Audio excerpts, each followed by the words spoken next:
성부와 성자와 성령의 이름으로 3월 13일 금요일 사랑누리 루터교회 새벽 말씀 묵상을 시작하겠습니다.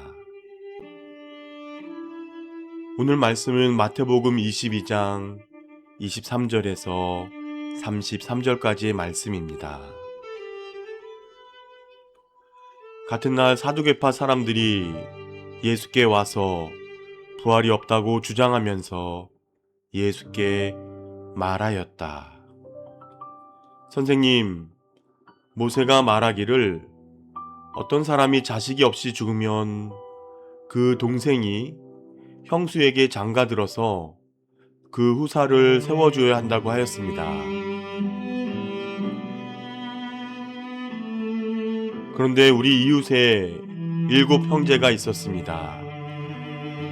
마지가 장가를 들었다가 자식이 없이 죽음으로 아내를 그의 동생에게 남겨놓았습니다. 둘째도 셋째도 그렇게 해서 7이 다 그렇게 하기에 이르렀습니다. 맨 나중에는 그 여자도 죽었습니다. 그러니 부활 때에 그 여자는 누구의 아내가 되겠습니까? 7이 모두 그 여자를 아내로 맞아들였으니 말입니다. 예수께서 그들에게 대답하셨다. 너희는 성경도 모르고 하나님의 능력도 모르기 때문에 잘못 생각하고 있다. 부활 때에는 사람들은 장가도 가지 않고 시집도 가지 않고 하늘에 있는 천사들과 같다. 죽은 사람들의 부활을 두고 말하면서 너희는 아직도 하나님께서 너희에게 하신 말씀을 읽어보지 못하였느냐? 하나님께서는 나는 아브라함의 하나님이요 이삭의 하나님이요 야곱의 하나님이다 하고 말씀하셨다. 하나님은 죽은 사람의 하나님이 아니라 살아있는 사람의 하나님이시다. 우리는 이 말씀을 듣고 예수의 가르침에 놀랐다. 아멘. 샬롬 신성철 목사입니다.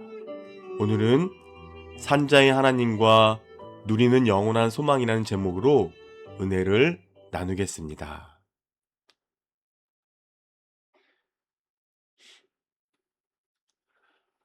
유명한 기독교 변증가 C.S. 루이스는 예수님의 부활에 대해 이렇게 말했습니다. 예수님은 첫 열매이시며 생명의 개척자이십니다. 그분은 첫사람이 죽은 이래로 곧 잠겨있던 문을 열어 젖히셨습니다.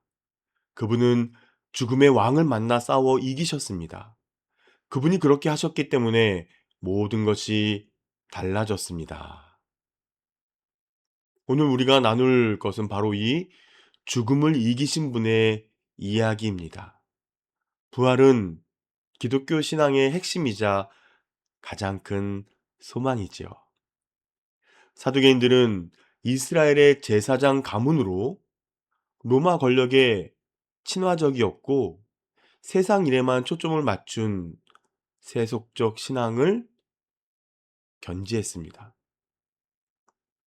그들은 구약 성경 중 모세 오경만을 인정했으며 영원히 육체와 함께 소멸한다고 믿었습니다. 부활을 믿지 않는 그들이 예수님을 함정에 빠뜨리려고 던진 질문은 사후세계와 관련된 것이었습니다. 그러면 오늘 본문의 내용을 자세히 한번 살펴보겠습니다. 첫 번째, 세상의 한계를 천국에 투영하지 말아야 합니다. 사두개인들은 구약의 형사 취소혼 제도를 예로 들어서 예수님께 질문하죠. 7 형제가 차례로 한 여인과 결혼했는데 부활 때에는 이 여인이 누구의 아내가 됩니까? 이 질문은 지상의 불완전한 삶이 천국에서도 그대로 연장되리라는 전제 하에 질문하는 것이죠. 그 모순을 통해 부활 신앙이 말이 안 된다고 주장하려는 의도를 담고 있습니다.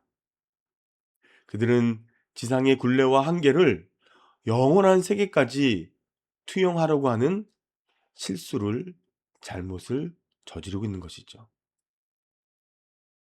두 번째, 하나님의 능력으로 변화될 영원한 삶에 대해서 본문이 기록하고 있습니다. 예수님은 사두개인들의 두 가지 오해를 지적하시면서 부활의 진리를 선포하십니다. 첫 번째는 하나님의 능력에 대한 무지에 대해서 이야기하십니다. 예수님은 29절에 이렇게 얘기하시죠. 너희가 성경도 하나님의 능력도 알지 못하는 거로 오해하였도다. 그리고 부활 후의 삶에 대해서 본문 30절에 이렇게 말씀하십니다. 부활 때에는 장가도 아니 가고 시집도 아니 가고 하늘에 있는 천사들과 같으니라. 부활 후에는 죽음과 소멸이 없이 더 이상 대를 잇기 위한 결혼이 필요가 없음을 말씀하십니다. 부활한 사람은 천사들과 같이 영원하고 완전한 존재가 되어 하나님과 영원한 관계를 맺게 되는 것이죠. 두 번째로 성경에 대한 무지에 대해서 오늘 예수님은 말씀하십니다. 사두개인들이 권위를 인정한 모세 오경에서 부활의 명백한 증거를 예수님이 제시하십니다. 본문 32절입니다. 나는 아브라함의 하나님이요 이삭의 하나님이요 야곱의 하나님이로라 하신 것을 읽어보지 못하였느냐. 곧바로 이렇게 말씀하십니다. 하나님은 죽은 자의 하나님이 아니요 살아있는 자의 하나님이시니라. 이 말씀은 족장들의 영혼이 소멸하지 않으며 궁극적으로 부활을 통해 영원히 하나님과 함께할 것을 보증하는 가장 확실한 증거입니다. 하나님은 깨지지 않는 언약을 맺으시고 그 언약 안에 있는 사람들에게 영원한 삶을 보장해 주십니다. 마지막으로 하나님은 죽은 자가 아닌 산자의 하나님에 대해서 말씀하시죠. 청교도 신학자 존 오웬이 죽음을 앞두고 그의 오래된 친구 찰스 플리누드에게 다음과 같이 편지를 썼습니다. 제가 살아있을 때 세상에 있는 다른 무엇보다 그리스도와 교제하는 것을 가장 좋아했습니다. 이제 저는 그리스도와 더 깊은 교제를 나눌 수 있는 곳으로 가고 있습니다.